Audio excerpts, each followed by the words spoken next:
राजगढ़ वालों की आवाज को क्या हो गया है? मोदी जी को तीसरी बार प्रधानमंत्री बनाना है या नहीं बनाना है? 400 पार करना है या नहीं करना है? राजगढ़ से रोडमल जी को जिताना है या नहीं जिताना है? तो ऐसी आवाज नहीं चलेगी। मेरे साथ दोनों हाथ उठाइए, उठाइए दोनों हाथ और विजय के संकल्प की मुट्ठी बींचिए। प्रचंड आवाज से बोलिए, भारत माता की, भारत माता की जय श्री राम, जय श्री राम, जय जय श्री राम। मंच पर उपस्थित श्रीमान मोहन यादव जी, मुख्यमंत्री मध्य प्रदेश शासन, श्री विश्वास सारंग जी, बहन कविता पाटीदार जी, बंसीलाल गुर्जर जी, नारायण सिंह पवार जी, गौतम टेंटवाल जी, विकास विरानी जी, दीपेंद्र चौहान जी, ज्ञान सिंह गुर्जर जी, चिंतामणि राठौड़ जी, हरिचरण तिवारी जी, राज्यवर्धन सिंह जी, और आज राजगढ़ की इस धरती पर ऐसे मौसम में भी हजारों की संख्या में आए हुए प्यारे भाइयों, बहनों, माताओं और मेरे जिगर के टुकड़े जैसे युवा मित्रों, आप सभी को नमस्कार। भाई और बहनों, अरे भाई बंद करो, वो फोन बंद करो, हो गया सब, बंद करो ना, काहे के इतने मचल रहे हो। भाई और बहनों, सबसे पहले जालपा भैया की, होड़ा वाली मैया की, स्वयं जी साका मंदिर की, बोड़ा मंदिर की, वैष्णो देवी मंदिर की, अंजनी लाल मंदिर की, बापूजी मंदिर की भूमि को प्रणाम कर कर मेरी बात की शुरुआत करना चाहता हूं। भाई और बहनों, मैं यहां आया हूं, एक प्रकार से ये विशिष्ट क्षेत्र है।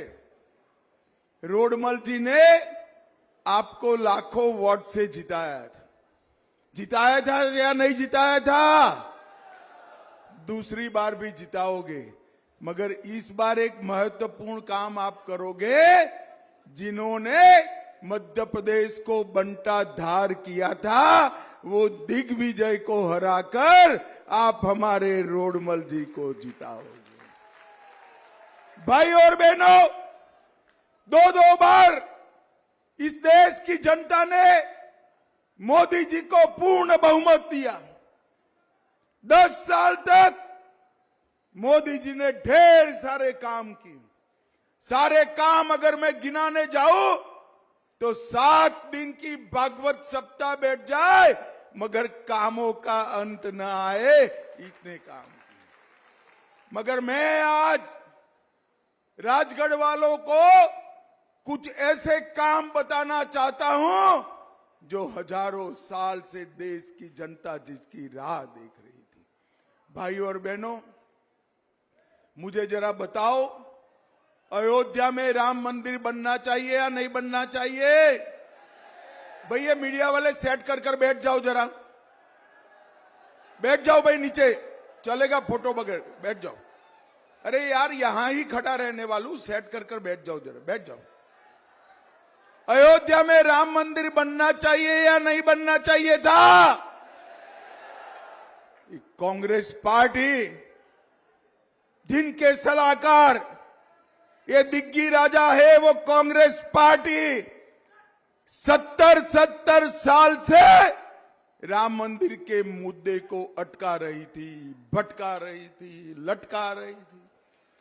आपने मोदी जी को, भैया पुलिस वाले बीच में बैठ जाओ, जरा बैठ जाओ, जमीन पर बैठ जाओ, आप ही व्यवस्था कर रहे हो सारी।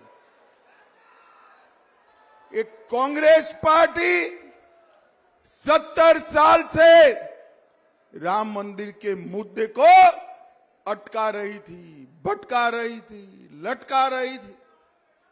आपने मोदी जी को दूसरी बार प्रधानमंत्री बनाया, 5 ही साल में केस भी जीता, भूमि पूजन भी किया और 22 जनवरी को प्राण प्रतिष्ठा कर कर जय श्री राम कहेंगे।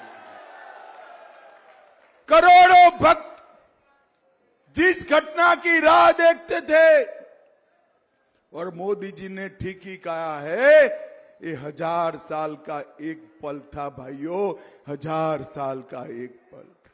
हम सब राह देखते थे, रामलल्ला टेंट से निकलकर भव्य मंदिर में बैठे और एक कांग्रेस पार्टी के शाहजादे राहुल बाबा, जानते हो ना राहुल बाबा को?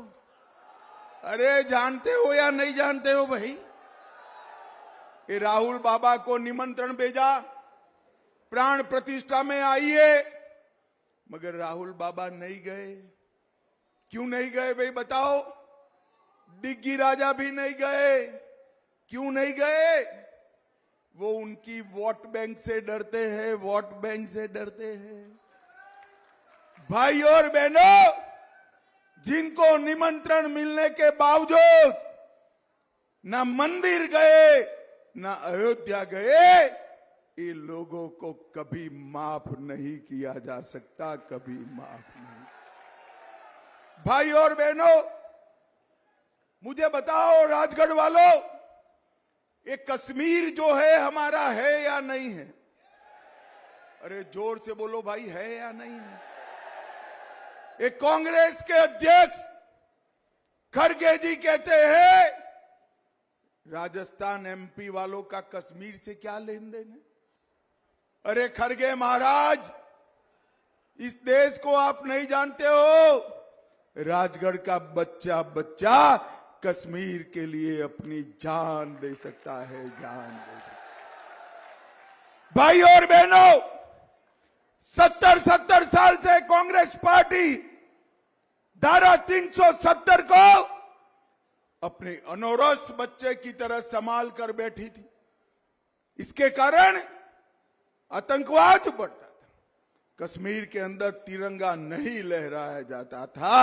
मोदी जी ने 5 अगस्त 2019 को कश्मीर से धारा 370 को समाप्त कर दिया।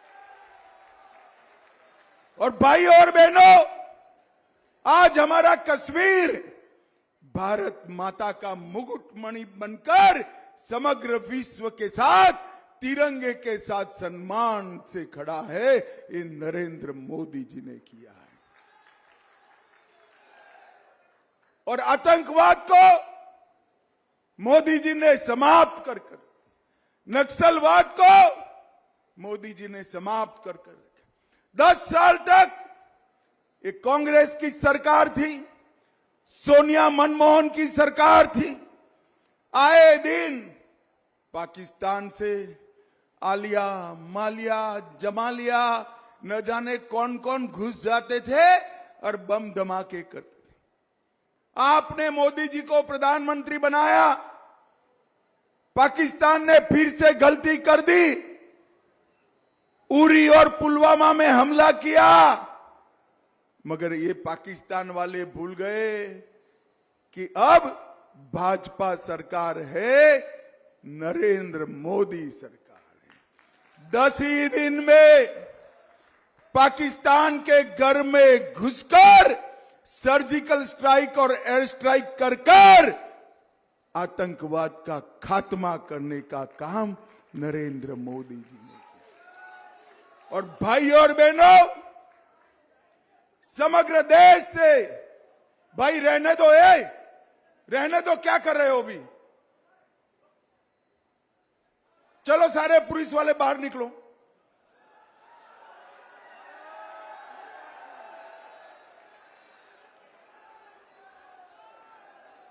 और नरेंद्र मोदी जी ने सब बैठ जाइए जरा। नरेंद्र मोदी जी ने 10 साल में समग्र देश से आतंकवाद और नक्सलवाद को समाप्त कर दिया। दिग्गी राजा के समय में मध्य प्रदेश नक्सलवाद से पीड़ित राज्य माना जाता था। आज भारतीय जनता पार्टी ने मध्य प्रदेश से नक्सलवाद को समाप्त करने का काम नरेंद्र मोदी जी ने किया। भाई और बहनों, कांग्रेस पार्टी सालों से गरीबी हटाने का बात करती थी। 4 पीढ़ी तक बात करी मगर कुछ नहीं हुआ। 10 ही साल में मोदी जी ने 25 करोड़ गरीबों को गरीबी रेखा से बाहर निकालने का काम, 80 करोड़ लोगों को हर महीना 5 किलो अनाज प्रति व्यक्ति प्रति माह देने का काम नरेंद्र मोदी जी ने किया। 12 करोड़ शौचालय बनाने का काम नरेंद्र मोदी जी ने किया। 4 करोड़ लोगों को अपना घर दिया। 3 करोड़ लोगों को घर में बिजली दी। 10 करोड़ माताओं को गैस का सिलेंडर दिया और 14 करोड़ लोगों को घर में नल से जल देने का काम नरेंद्र मोदी जी ने किया। और भाई और बहनों, ये दिग्गी राजा का शासन था। मैं भगवान महाकाल का दर्शन करने गुजरात से आता था, गहरी नींद लग जाती थी। अहमदाबाद से दाहोद आते आते, मगर जैसे ही दाहोद क्रॉस कर कर मध्य प्रदेश में घुसते थे, नींद पूरी खुल जाती थी, क्योंकि धड़ाम से गाड़ी गड्ढे में गिरती थी। मालूम ही नहीं पड़ता था कि रोड में गड्ढा है या गड्ढे में रोड है, मालूम ही नहीं पड़ता। किसान भाइयों बहनों, मुझे बताओ, खेत में पानी पहुंचाने की कोई व्यवस्था दिग्गी राजा ने की थी क्या? जोर से बोलो, की थी। 24 घंटा बिजली आती थी, किसान को 6,000 रुपया मिलता था, गरीब को 5 किलो अनाज मिलता था, 5 लाख तक का इलाज होता था, युवाओं के लिए शिक्षा की व्यवस्था थी क्या? और पूरा चंबल का इलाका डाकुओं से भरा हुआ था या नहीं था? नक्सलवाद था या नहीं था? अरे दिग्गी राजा, क्या मैंडेट मांगने आए हो? इतने साल तक भाग गए, भोपाल चले गए, अब राजगढ़ आए हो। राजगढ़ वालों को पूछो, आपको चाहते हैं या नहीं चाहते हैं? अरे बोलो भाई, चाहते हो क्या? ये दिग्गी राजा के साथ बंटाधार शब्द जुड़ गया है। राजगढ़ वालों, यहां बंटाधार करना है क्या? करना है क्या? और ये दिग्गी राजा के सलाह से राहुल बाबा ने अपने घोषणा पत्र में किया है कि कांग्रेस की सरकार आएगी तो मुस्लिम पर्सनल लॉ लाएंगे, माइनॉरिटी के पर्सनल लॉ। भाई और बहनों, सरकार तो आनी नहीं है, मगर फिर भी मैं आपको पूछना चाहता हूं, ट्रिपल तलाक फिर से लाना चाहिए क्या? अरे जोर से बोलो, लाना चाहिए। शरिया कानून से देश चलना चाहिए। कांग्रेस पार्टी पर्सनल लॉ की बात कर पिछले दरवाजे से देश में शरिया कानून लाना का बात करती है। और ये दिग्गी राजा इनसे भी 2 कदम आगे। भगवा आतंकवाद। अरे शर्म करो दिग्गी राजा, काय का भगवा आतंकवाद?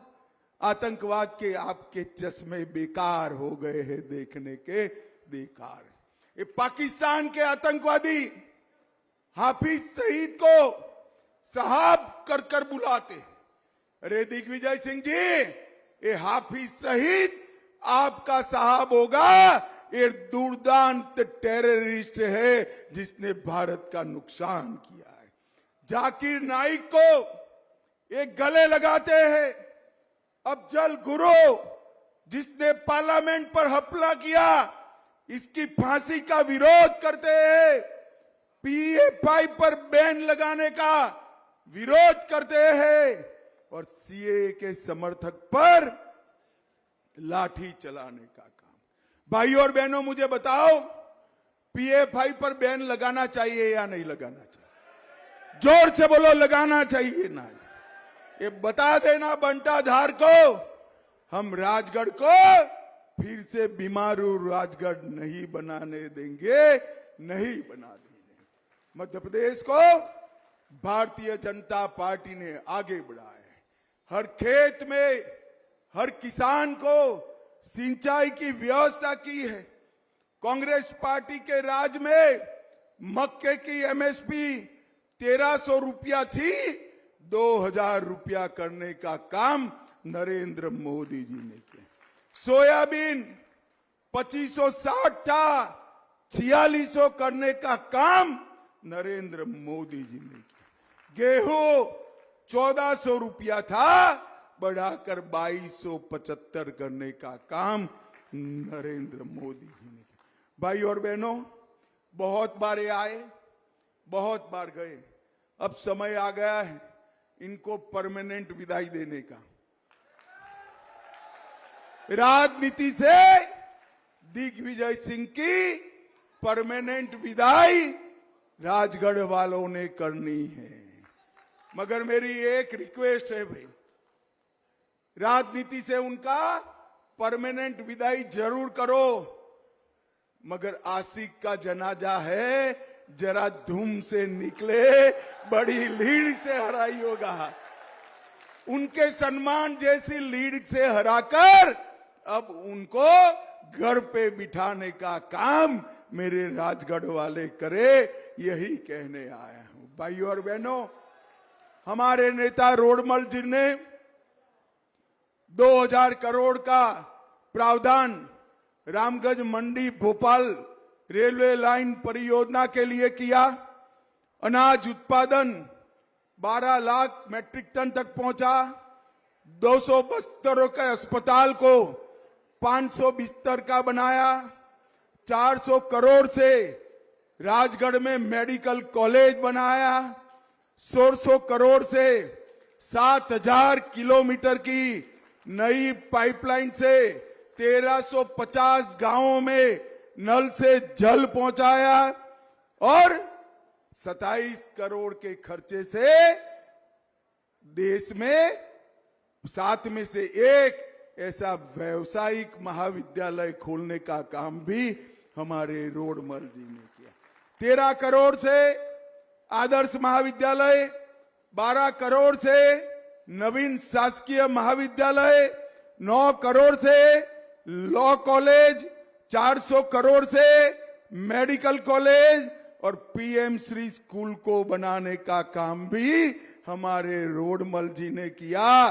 और राजगढ़, खिलचीपुर, नरसिंहगढ़, कुरावर और श्यामपुर में नई रेलवे ट्रैक बनाने का काम भी हमारे सांसद महोदय ने किया है। राजगढ़ वालों, अंत में मैं इतना ही पूछना चाहता हूं, सभी को कोरोना का 2-2 टीका लग गया है नहीं लग गया? अरे यार जोर से बोलो, सुनाई नहीं पड़ता। लगा है या नहीं लगा है? सब हाथ उठाओ जिसको लगा है। एक 4 आना भी देना पड़ा है? जरा जोर से बोलो, देना पड़ा है? मोदी जी ने कॉफी पिलाई या नहीं पिलाई? मुफ्त टीका लगाया या नहीं लगाया? 130 करोड़ लोगों को हमारे नेता नरेंद्र मोदी जी ने कोरोना का टीका लगाकर भारत को सुरक्षित करने का काम नरेंद्र मोदी ने किया। और उस वक्त ये दिग्विजय सिंह और राहुल बाबा ये कहते थे टीका मत लगाइयो, ये मोदी का टीका है। ये तो भगवान ने अच्छा सबको बुद्धि दी है, इनकी कोई सुनता नहीं है, वरना हमारा क्या होता? और जब ये दोनों ने देखा कि सब लोग टीका लगा रहे हैं, एक दिन रात को जाकर खुद भी टीका लगाए। अरे राहुल बाबा, कोरोना जैसी महामारी में राजनीति करते हो, शर्म आनी चाहिए आपको, शर्म आनी चाहिए।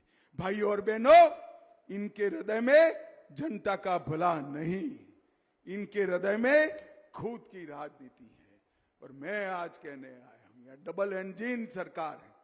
एक और हमारे मुख्यमंत्री जी मोहन यादव जी सरकार चला रहे हैं और ऊपर नरेंद्र मोदी जी चला रहे। ये डबल इंजन सरकार दिन दूनी रात चौगुनी मध्य प्रदेश को आगे बढ़ाने का काम करेगी। 5 साल में मोदी जी ने 9 लाख करोड़ रुपया, 7,74,000 करोड़ रुपया ग्रांट का और 1,77,000 करोड़ रुपया इंफ्रास्ट्रक्चर का मध्य प्रदेश को देने का काम किया है और मध्य प्रदेश का विकास हुआ है। ये 20 साल से बंटाधार जिसको बीमारू राज्य बनाकर गए थे, वो मध्य प्रदेश को विकसित राज्य बनाने का काम भारतीय जनता पार्टी ने किया है। और भाई और बहनों, मोदी जी को तीसरी टर्म दे दो, मैं कहकर जाता हूं, तीसरी टर्म में भारत संसार का तीसरे नंबर का अर्थतंत्र बन जाएगा, अर्थतंत्र बन जाएगा। तो बताओ राजगढ़ वालों, रोडमल जी को, दिग्विजय को हराने की शान जितनी लीड से, मैंने कहा ध्यान से याद रखना भाई, आशिक का जनाजा है, बड़ा आदमी है, जरा धूमधाम से निकालना, उनकी शान जैसी लीड से हराना। समझ में आ रहा है? आ रहा है?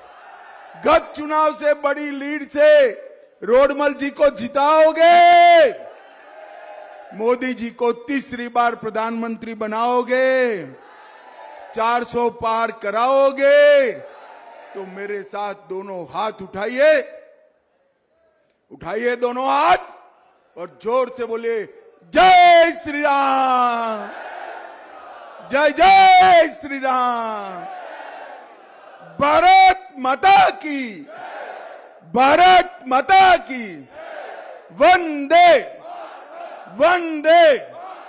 राजगढ़ वालों का बारिश में भी आने के लिए बहुत बहुत धन्यवाद, प्रणाम। हमारे गृह मंत्री जी के भाषण के बाद हम आभार के लिए हमारे जिले के अध्यक्ष आदरणीय ज्ञान सिंह जी गुजर को आमंत्रित करता हूं, वो सभी का आभार करें।